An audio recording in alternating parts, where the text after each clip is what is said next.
Hello, our friends, Evolutionary Energy Arts family. Hello there, welcome back.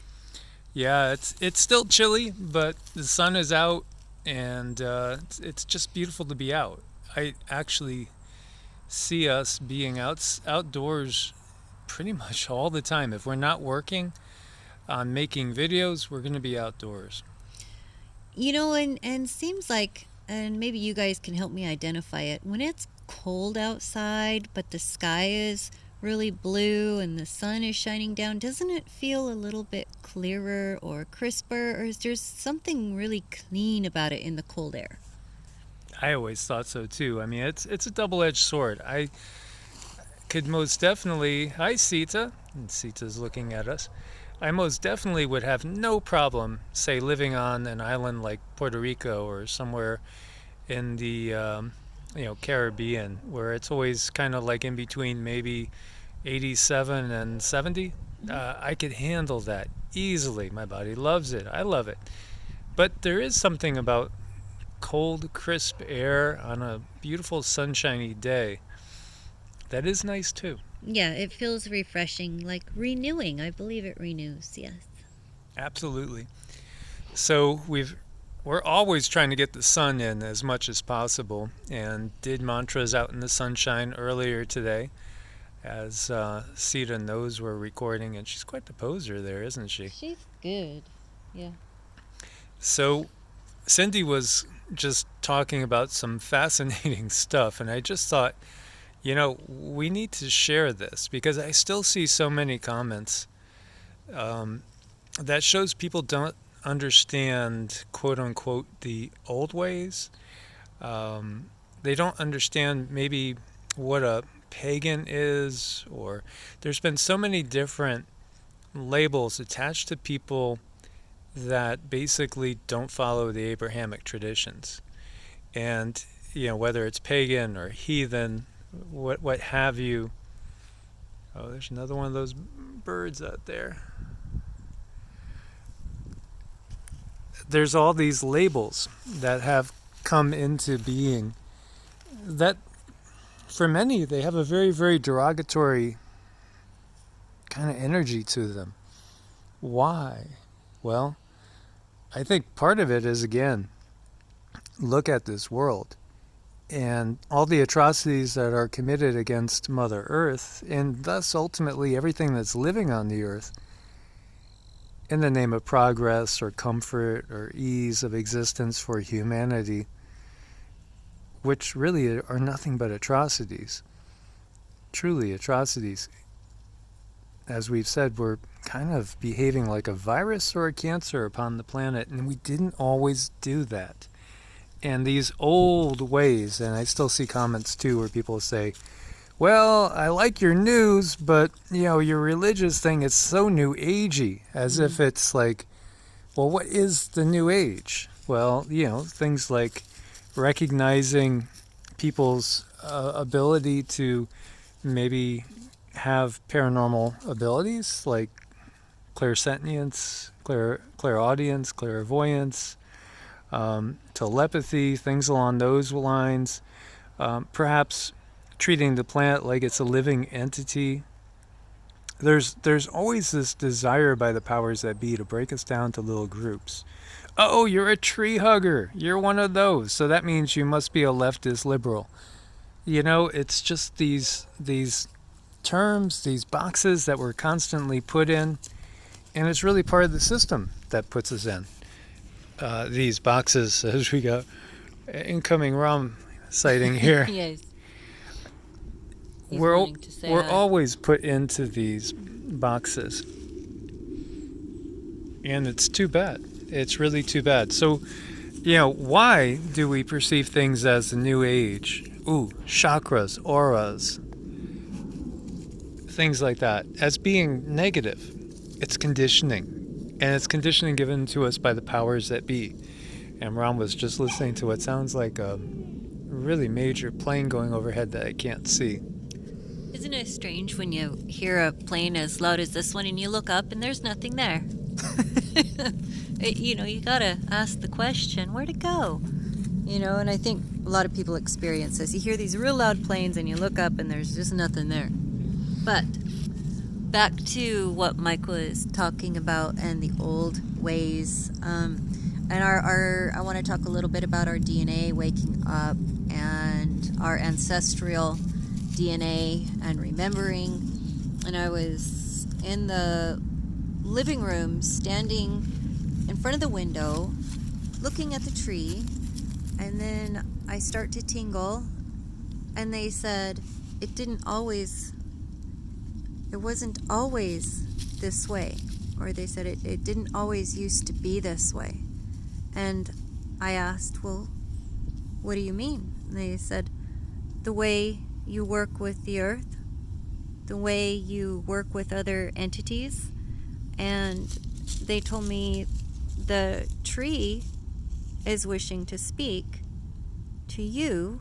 And I asked tree, I said, what would you like to say to me? And this tree proceeded to tell me how they really wish they could work with people more like they used to. People and trees and entities and insects, animals were far more intertwined and communicative than they speak of now. And this tree proceeded to tell me how he talks with this other tree across the street and they exchange information. And I said, well, what kind of information can you tell people? And they said, we can tell you who's walked upon the ground. We can tell you what the weather is going to be in a short time from now. We can help you with your healing. And I said, well, what kind of healing do you do? And they said most trees give the healing of the root chakra or the body, the 3D body. They can give a lot of healing of the 3D body. And you also have other trees that can do more energetic work. And they said that palm trees do energy work. They help cleanse the energy body.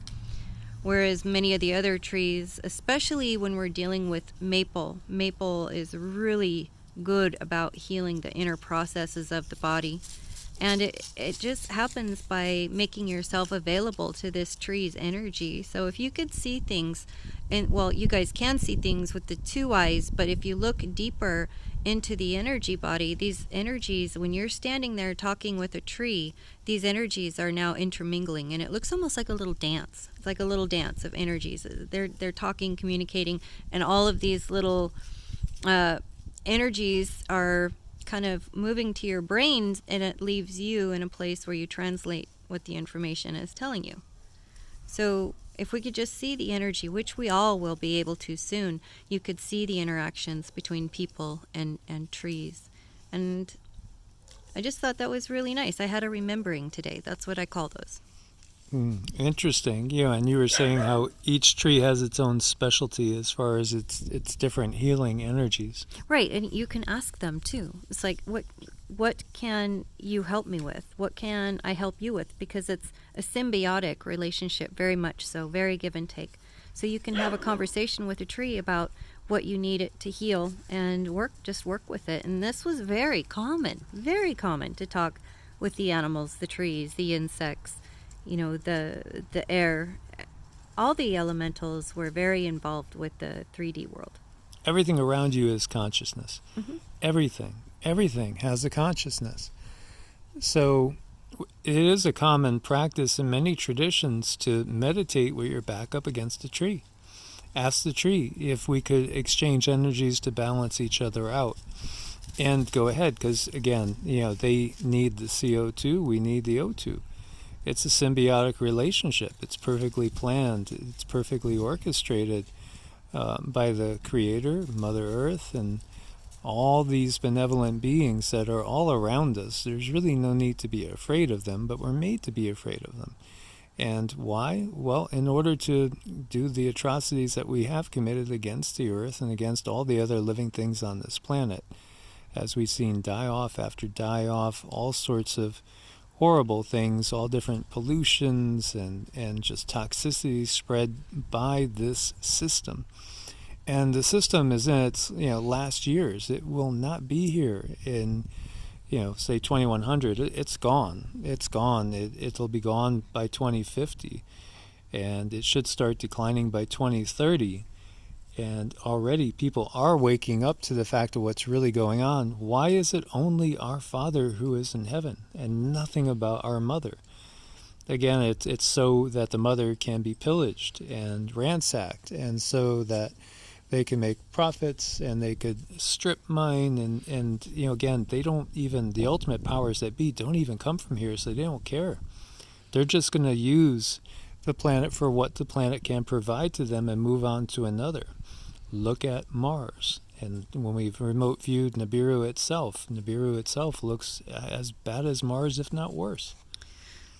Right. And when you're remembering these things, like I was remembering how to speak and work with trees, they do want to talk about how devastating it is when they're wiping out the whole ecosystem, on the earth. They said the trees and the humans, there was not one more important than the other. To cut down a tree is the same as to cut the life short of a human.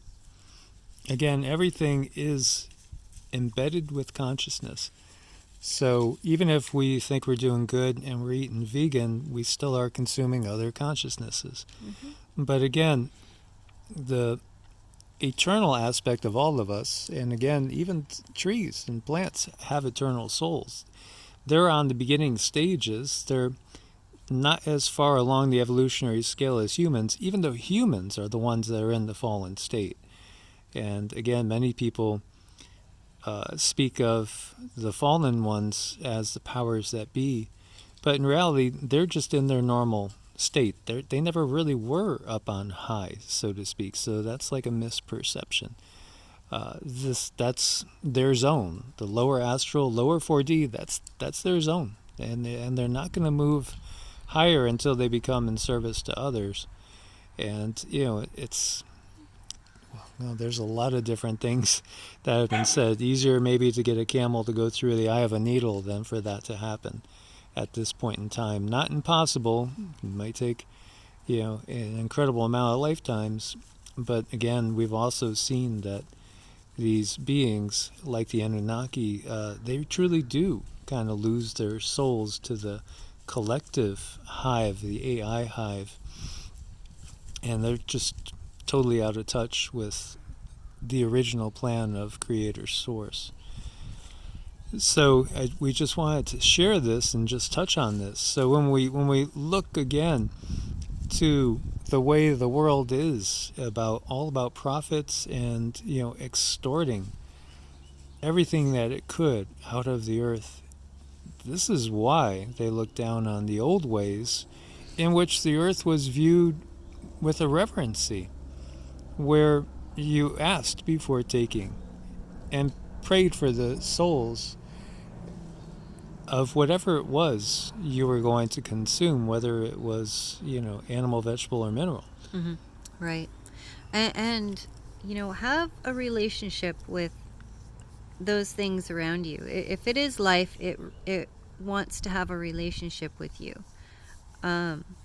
Whenever you're driving somewhere, going somewhere, and you happen to see a tree, a bush, something that jumps out at you, it's more than likely that that entity is wishing to have some kind of a conversation with you. So I know that's something that sounds absolutely crazy these days, but that's what Mike was talking about in the old ways. Everything had communication and it was very well understood, whereas here it's mocked, it's ridiculed, it's made fun of, and that's just to keep the controller's main control mechanism in place. You think about it, this is mocking and making fun of beliefs that in the higher ages were taken as truths. So obviously something that was revered in the higher ages is going to be of more value than something that is revered in the dark age. Obviously, it's just another obvious truth for us to uncover and to really understand. So we hope that you guys get something from this. And was there anything else you wanted to add? Not at the moment, but I do believe there's going to be more moving forward when it comes to speaking with the earth around us, and we'll have these little videos and chats whenever they come around. See, this is the difference between like religiosity and spirituality. In the spiritual, when we incorporate it into our everyday life, it becomes our everyday life. When you see every single thing around you as consciousness that is embedded with source in it, it changes everything. There's a newfound respect for every dog, every bird, every fish, every tree, every flower, everything that is. There is a different level of respect if you see the source of all that there is inside every living thing. Mm-hmm. Yeah, I mean, that really expands your world to a place where you can find peace and understanding and healing in everything that you do. It's a matter of recognition. Absolutely. So yeah, is it a negative thing to call somebody a pagan, a heathen, or what have you? Well, you know, I think there's worse things that could be said, and there's definitely a lot worse things that could be done. As always, guys, thanks for your support on Ko-Fi and Patreon. We couldn't do it without you. Do check out Medicinal Foods. Keep detoxing. Keep building your immune system. It's critical in these times. As always, God bless and namaste. Namaste.